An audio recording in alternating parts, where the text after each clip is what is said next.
प्यारी साध संगत जी, एक सफल मनुष्य के गुणों के बारे में बात की जाए तो बेशक उसमें अनेकों गुण होंगे, पर सहनशीलता के बिना उसके सारे गुण अधूरे हैं। एक सफल व्यक्ति के सफलता में बहुत ही अभिन्न हिस्सा है इसका। हमारे जीवन में अनेकों समय परिस्थितियां ऐसी हो जाती है जहां केवल सहनशीलता के अलावा और कुछ काम नहीं आता है, और अगर वहां हमारी सहनशीलता शक्ति अच्छी है तो हम किसी भी परिस्थिति विकट से विकट समस्या से पार पा सकते हैं। हम सब जानते हैं कि अगर जीवन है तो मुश्किल स्थितियां आएंगी ही आएंगी, और इस स्थिति में अगर हमने अपना आपा खो दिया और सहनशील न रहे तो मुमकिन है कि इसकी वजह से हमारे बहुत से काम बिगड़ जाएंगे, और हो सकता कि इसकी वजह हमारा नुकसान हो जाए। और सहनशीलता का मतलब बस ये नहीं है कि कोई आप पर गुस्सा कर रहा है और आपने कोई जवाब नहीं दिया या उसे उसी की टोन में नहीं बोला।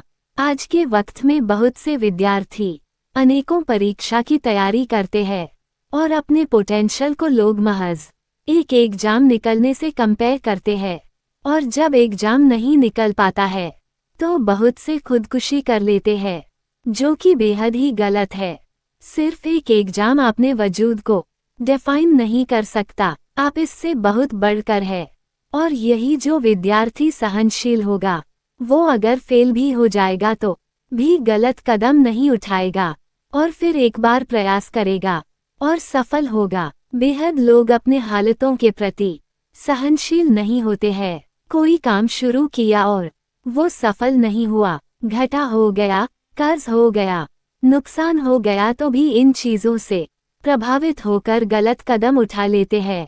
आपसे में बहुत लोगों के दिमाग में आ रहा होगा कि जिस पर पड़ती है उसे ही पता होता है। मैं यकीनन कह रहा हूँ कि ये मुश्किल वक्त होता है, पर इतना भी न यही कि आप अपने जीवन को ही खत्म करने का सोचे। बहुत से लोग रिलेशनशिप में होते हैं, किसी कारणवश अगर उनका ब्रेकअप हो जाए तो भी बहुत से लोग गलत कदम उठा लेते हैं, और यहाँ भी बहुत लोग खुदकुशी करने का सोचते हैं और बहुत लोग कर भी लेते हैं, जो कि बहुत गलत है। यहाँ भी अगर आप सहनशील हैं तो खुद को संभाल लेंगे और अपने जीवन में आगे बढ़ेंगे। जीवन में आगे बढ़ने के लिए सहनशील होना अति आवश्यक है। सहनशीलता व्यक्ति को मजबूत बनाती है, जिससे बड़ी से बड़ी परेशानी डटकर मुकाबला कर सकता है।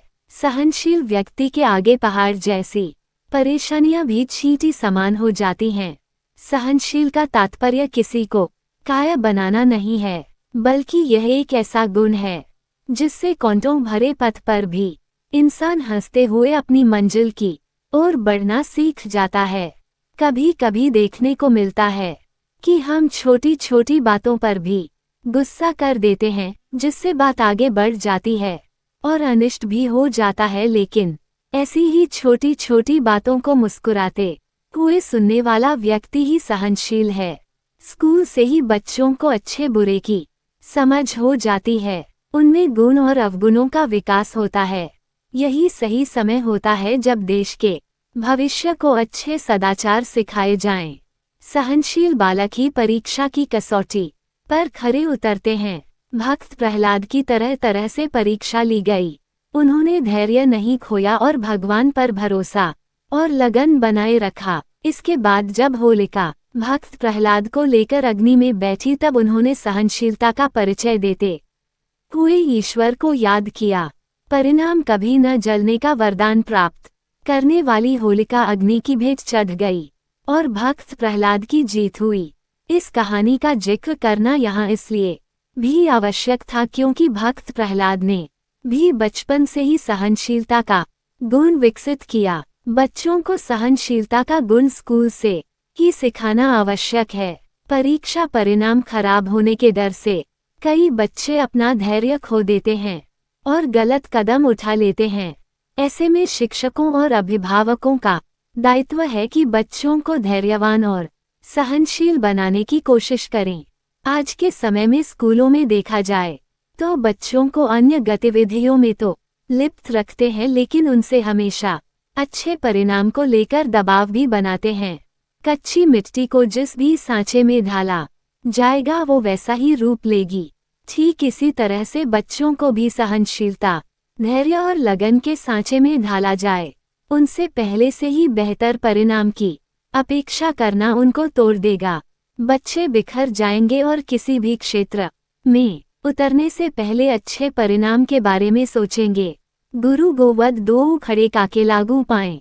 बलिहारी गुरु आपने गोवध दियो बताया। संत कबीर का ये दोहा गुरु और शिष्य के सच्चे रिश्ते की परंपरा का बखान करता है। गुरु ही अपने शिष्य को सदाचार का पाठ पढ़ा सकता है। घर से बच्चा बोलना और रिश्तों को समझना शुरू करता है। ठीक वैसे ही स्कूल से अच्छे गुण बच्चों में दिए जाने की आवश्यकता है। धन निरंकार जी।